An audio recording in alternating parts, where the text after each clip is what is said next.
சொந்தங்கள் அனைவருக்கும் வணக்கங்க. இன்றைக்கி நம்ம சேனலில் என்ன மாதிரியான விஷயங்கள் எல்லாம் பார்த்து தெரிஞ்சுக்க போகிறோன்னு பார்த்தீங்கன்னா 12 ராசிகளில் 12வது ராசி இருக்கக்கூடிய மீன ராசியை சேர்ந்தவங்க அனைவருக்குமே மே மாதம் 26ஆம் தேதி அன்று அமாவாசையானது நடக்கிறதுக்கு. இந்த அமாவாசைக்கு பிறகு சில பல கிரகங்களுடைய மாற்றங்களானது நடக்குது. இதனால் மீன ராசியை சேர்ந்தவங்களுக்கு சில பல விஷயங்கள்லாம் அவங்க வாழ்க்கையில் நடக்க போகுது. அந்த விஷயங்கள் உங்களுக்கு நன்மை தரக்கூடிய விஷயங்களா, மேலும் நீங்கள் இந்த காலகட்டத்தில் என்ன மாதிரியான விஷயத்தில் கவனமாக இருக்கணும், என்னென்ன விஷயம் பண்ணணும், என்னென்ன மாதிரியான பரிகாரங்கள்லாம் பண்ணணும், எந்த கடவுளை வணங்கணும் அப்படிங்கிறத பற்றி தான் நான் இன்றைக்கி இந்த வீடியோ பதிவின் மூலியமாக உங்கள்கிட்ட முழுசாக சொல்ல போகிறேன். இந்த பதிவில் சொல்லக்கூடிய எல்லா விஷயங்களுமே உங்களுக்கு பயன் தரக்கூடிய விஷயங்களாக கண்டிப்பாக இருக்கும். ஸோ வீடியோவை ஸ்கிப் பண்ணாமல் தொடர்ச்சியாக பாருங்கள். அது மட்டும் இல்லாமல் உங்களுக்கு குரு பகவானை ரொம்ப பிடிக்கும் அப்படின்னா இந்த வீடியோக்கு ஒரு லைக் பண்ணிவிட்டு நம்மளுடைய கமெண்ட் பாக்ஸில் குரு பகவானுக்கு போற்றி அப்படின்னு சொல்லி மறக்காமல் பதிவிடுங்க.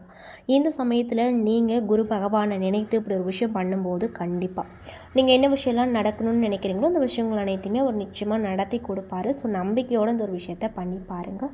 மேலும் இது போன்ற ஆன்மீகம் சம்மந்தப்பட்ட வீடியோஸ் எல்லாம் நீங்கள் பார்த்து முழுசாக தெரிஞ்சுக்கணும் அப்படின்னு ஆசைப்பட்டால் நம்ம சேனலை மறக்காமல் சப்ஸ்கிரைப் பண்ணிவிட்டு கீழே இருக்கும் பெல் ஐக்கானையும் மறக்காமல் கிளிக் பண்ணுங்கள். அப்போ தான் நம்ம சேனலில் போடுற ஒவ்வொரு வீடியோவுமே நோட்டிஃபிகேஷனாக உங்களிடம் வந்து சேரும்.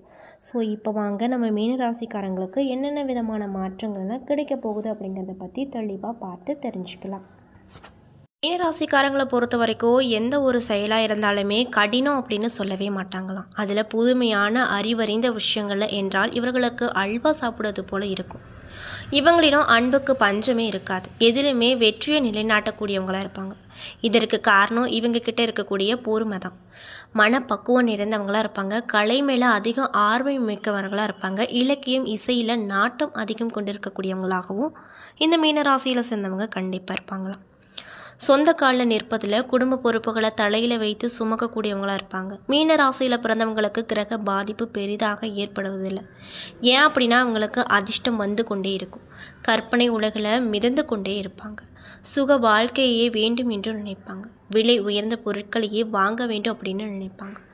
திருமணம் நடக்க சற்று தாமதமாகும் இவங்களுக்கு. அதே சமயத்தில் தம்பதிக்குள்ள கருத்து வேறுபாடுகள் இருக்கும். அது மட்டும் இல்லாமல் மனசாட்சிக்கு ரொம்பவே கட்டுப்பட்டு நடக்கக்கூடிய நபர்களாக இருப்பாங்க. நல்லவர்களாக இருப்பது தான் இவர்களின் பலமும் பலவீனமும் சொல்லப்படுது.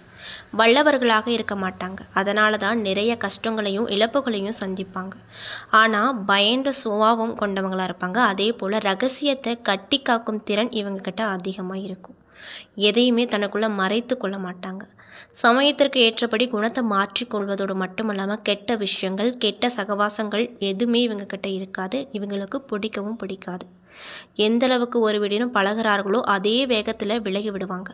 அது மட்டும் இல்லாமல் மீன ராசிக்காரர்களிடம் அன்பு பொறுமையும் கலந்திருக்கும். எப்பொழுதுமே அவர்களின் வாழ்க்கையில் வெற்றி நிலை அதிகமாக இருக்கும். எப்பொழுதுமே இயற்கையை விரும்பக்கூடிய நபர்களாகவும் கண்டிப்பாக அவங்க காணப்படுவாங்க அப்படின்னு சொல்லப்படுதுங்க. மேலும் நற்குணங்களை கொண்டவங்களாக இருப்பாங்க. இவங்க ரகசிய வாழ்க்கை பற்றி யோசிப்பது கிடையாது. இந்த ராசிக்காரங்க யோசித்த எல்லா விஷயங்களையும் முடிவெடுப்பதில் சிறந்தவர்களாக இருப்பாங்க. மேஷம், கடகம், சிம்மம், தனுசு ராசிக்காரர்கள் இவர்களுக்கு நண்பர்களாக இருப்பாங்க. ரிஷபம், மிதுனம், கன்னி, துலாம் ராசிக்காரர்கள் இவர்களை கவனமாக இருக்க வேண்டிய ராசிக்காரர்களாக இருப்பாங்க. உயர்ந்தவன் தாழ்ந்தவன் ஏழை பணக்காரன் என்று வேறுபாடு இல்லாமல் எல்லோரிடமும் ஒரே மாதிரி தான் இவங்க பழகுவாங்க. மேலும் இவங்க ரொம்பவே அன்பானவங்களாக இருப்பாங்க. எல்லாத்துக்கிட்டேயும் ஒரே மாதிரி தான் பேசுவாங்க. இப்படிப்பட்ட அன்பு நேயர்களுக்கு இந்த அமாவாசைக்கு பிறகு என்னென்ன விதமான சிறப்பான நிகழ்வுகளில் நீங்கள் உங்கள் வாழ்க்கையில் பார்க்க போகிறீங்க அப்படிங்கிறத பற்றி தான் நான் இன்றைக்கி இந்த வீடியோ பதிவின் மூலிமா முழுசாக உங்ககிட்ட சொல்ல போகிறேன். இந்த பதிவில் சொல்லியிருக்கக்கூடிய எல்லா விஷயங்களுமே உங்களுக்கு பயன் தரக்கூடிய விஷயமா கண்டிப்பாக இருக்கும். ஸோ வீடியோவை ஸ்கிப் பண்ணாமல் பாருங்கள். அது மட்டும் இல்லாமல் மீனராசிக்காரங்க யாராவது இந்த பதிவை பார்த்துட்ருக்கீங்க அப்படின்னா நான் சொன்ன விஷயம் எல்லாம் உங்களுக்கு கரெக்டாக இருந்துச்சுன்னா நம்மளுடைய கமெண்ட் பாக்ஸில் எஸ் அப்படின்னு சொல்லி மறக்காமல் பதிவிடுங்க. மீனராசியில் இருக்கக்கூடிய புரட்டாதி 4ஆம் பாத நட்சத்திர நண்பர்களுக்கு இந்த காலகட்டம் எப்படி இருக்குன்னு பார்த்தீங்கன்னா இதுவரை உங்களுக்கு இருந்து வந்த நெருக்கடி விலக ஆரம்பிக்க போகுது. நினைத்த வேலை நடக்கும். குடும்பம், தொழில், உத்தியோகத்தில் இருந்து வந்த சங்கடம் விலக போகுது. 3வது இடத்துல சஞ்சரிக்கும் சூரியன் நீங்கள் எடுக்கும் முயற்சிகளை வெற்றியாக்குவார். உங்கள் உழைப்புக்கேற்ற லாபத்தை கொடுப்பார்.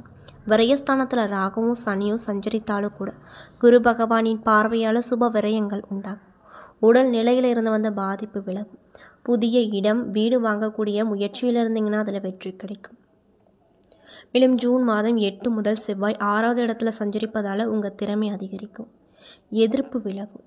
வழக்கு விவகாரம் சாதகமாக முடியும். அனைத்திலுமே வெற்றி என்ற நிலை உண்டாகும். நேற்று வரை இருந்த நெருக்கடி இனி இல்லாமல் போகும். தொழில் மற்றும் முன்னேற்றம் நிறைய விதமான மாற்றம் கிடைக்கும். பணியாட்கள் உங்களுக்கு ஒத்துழைப்பாக இருப்பாங்க. இருந்தாலும் கூட நண்பர்களுக்கும் உங்களுக்கும் ஒரு இடைவெளி உண்டாகும். மேலும் ஜூன் 2 முதல் புதன் சாதகமாக சஞ்சரிப்பதால் உங்கள் புத்திசாலித்தனம் வெளிப்படும். நேற்றைய முயற்சி இப்பொழுது வெற்றியாகும். மாணவர்களுக்கு படிப்பில் அக்கறை கூடுங்க. மேலும் உங்களுக்கு சந்திராஷ்டம தினங்கள் ஜூன் 6. அதிர்ஷ்டம் தரக்கூடிய நாட்கள் மே 30. செய்ய வேண்டிய பரிகாரம் மீனாட்சி அம்மனை வழிபட நன்மை கிடைக்கும். மேலும் உத்திரட்டாதி நட்சத்திர நண்பர்களுக்கு இந்த காலகட்டமானது எப்படி இருக்குன்னு பார்த்தீங்கன்னா, இதுவரை இருந்து வந்த நெருக்கடி உங்களை விட்டு விலகும். வாழ்வில் புதிய பாதை தெரியும். உங்களுக்கு ஏற்றவாறு உங்களுக்கு ஏற்பட்ட அவமானம், குடும்பத்தில் இருந்து வந்த பிரச்சனை எல்லாமே இனி இல்லாமல் போகும். சத்ருஸ்தானத்தில் சஞ்சரிக்கும் கேது உங்கள் உடல்நிலையில் முன்னேற்றத்தை ஏற்படுத்துவார். செயல்களில் தெளிவை உண்டாக்குவார். மறைமுக தொல்லை கொடுத்தவர்களை அறிந்து கொண்டு அவர்களிடம் விட்டு விலகுவீங்க. உத்தியோகத்தில் இருந்து வந்த பிரச்சனையும் ஒரு நல்ல முடிவுக்கு வரும். இழுபறியாக இருந்த வழக்கு உங்களுக்கு சாதகமாகும்.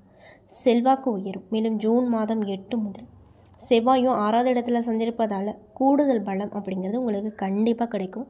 அதில் எந்த ஒரு மாற்று கருத்தும் இல்லை அப்படின்னு சொல்லப்படுது. தைரியமும் துணிச்சலும் அதிகரிக்கும். உங்கள் ஏளனமாக பார்த்தவங்க, அதாவது உங்களை ஏளனமாக பார்த்தவங்க ஆச்சரியப்படும் வகையில் செல்வாக்கு உயரும். ராசிக்குள் சஞ்சரித்து சங்கடங்களை உண்டாக்கி வந்த ராகு விரயஸ்தானத்தில் சஞ்சரிப்பதால் செலவு உண்டானாலும் அவை பயனுள்ளதாக கண்டிப்பாக இருக்கும். விரயஸ்தானத்திற்கு ராசிநாதனின் பார்வை கிடைப்பதால் வீண் செலவு கட்டுக்குள்ளே இருக்கும். புதிய இடம் வீடு வாங்கக்கூடிய விஷயங்கள் அனைத்துமே நல்லபடியாக நடக்கும். 3ஆம் இடத்துல சஞ்சரிக்கக்கூடிய சூரியன் அரசு வழியில் லாபத்தை உங்களுக்கு கண்டிப்பாக கொடுப்பாரு அப்படின்னு சொல்லப்படுதுங்க. மேலும் உங்களுக்கு சந்திராஷ்டம தினங்கள் ஜூன் 7, 8. அதிர்ஷ்டம் தரக்கூடிய நாட்கள் மே 26, 30 மற்றும் ஜூன் 3, 8, 12. செய்ய வேண்டிய பரிகாரம் குலதெய்வ வழிபாடு நன்மையை கொடுக்கும். மேலும் ரேவதி நட்சத்திர அன்பர்களுக்கு இந்த காலகட்டம் எப்படி அமைஞ்சிருக்கு அப்படின்னு பார்த்தீங்கன்னா, உங்களுடைய நட்சத்திர அதிபதி புதன் வீட்டில் ராசி அதிபதியை சஞ்சரித்து 8, 10, 12 இடங்களில் பார்ப்பதால் மறைந்த செல்வாக்கு வெளிப்படும். உடல்நிலையில் முன்னேற்றம் பிறக்கும். எதிர்பாராமல் ஏற்பட்ட பயம் விலகும். கடன் தொல்லை அவமானம் என்பதெல்லாம் நீங்கும். செய்து வரும் தொழிலில் முன்னேற்றம் அடையும். உத்தியோகத்தில் ஏற்பட்ட பிரச்சனை முடிவுக்கு வரும். புதிய தொழில் தொடங்கும் முயற்சியில் வெற்றி கிடைக்கும். செலவு எல்லாம் சுப செலவுகளாக மாறும். குடும்பத்தில் சுப செயல்கள் நடக்கும். ஜூன் 2 முதல் புதன் சாதகமாக சஞ்சரிப்பதால் தடைப்பட்ட வேலைகள் முடிக்கும். மாதம் முழுவதுமே சூரியன் சகாயஸ்தானத்தில் சஞ்சரிப்பதால் நீங்கள் எடுத்த வேலை அப்படியே நடக்கும். முயற்சிக்கேற்ற லாபம் கிடைக்கும். அரசு வழியில் வேலைகள் மற்றும் லாபங்கள் போன்றவை வரும்.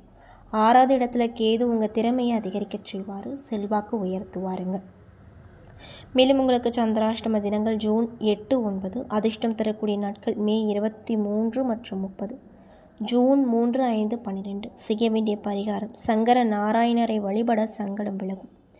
என்ன நண்பர்களே, இந்த பதிவின் மூலியமாக நம்ம மீன ராசியை சேர்ந்தவங்க அனைவருக்குமே இந்த அமாவாசைக்கு பிறகு என்னென்ன விதமான நிகழ்வுகள்லாம் நீங்கள் உங்கள் வாழ்க்கையில் பார்க்க போகிறீங்க, என்னென்ன விஷயத்தில் நீங்கள் கவனமாக இருக்கணும், என்னென்ன விஷயங்கள்லாம் பண்ணணும் பண்ணக்கூடாது அப்படிங்கிறத பொறுத்தும் நம்ம இன்றைக்கி இந்த வீடியோ பதிவின் மூலியமாக முழுசாக பார்த்து தெரிஞ்சிருப்போம்.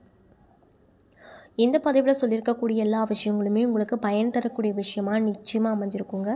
ஸோ வீடியோ பிடிச்சிருந்தால் லைக் பண்ணுங்கள், ஷேர் பண்ணுங்கள். அது மட்டும் இல்லாமல் இது போன்ற ஆன்மீகம் சம்மந்தப்பட்ட வீடியோஸ் எல்லாம் நீங்கள் முழுசாக பார்க்கணும் அப்படின்னு ஆசைப்பட்டால் நம்மளுடைய சேனலை மறக்காமல் சப்ஸ்கிரைப் பண்ணிவிட்டு கீழே இருக்கும் பெல் ஐக்கானையும் மறக்காமல் கிளிக் பண்ணுங்கள்.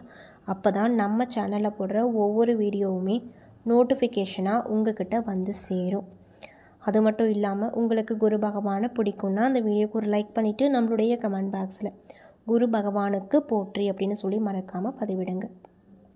இந்த தருணத்தில் நீங்கள் அந்த குரு பகவானை நினைத்து இப்படி ஒரு விஷயம் பண்ணும்போது கண்டிப்பாக நீங்கள் என்ன விஷயம்லாம் நடக்கணும்னு சொல்லி நினைக்கிறீங்களோ அந்த விஷயங்கள் அனைத்தையுமே அவர் நிச்சயமாக நடத்தி கொடுப்பாரு. ஸோ நம்பிக்கையோடு அந்த ஒரு விஷயத்தை பண்ணி பாருங்கள். நன்றி.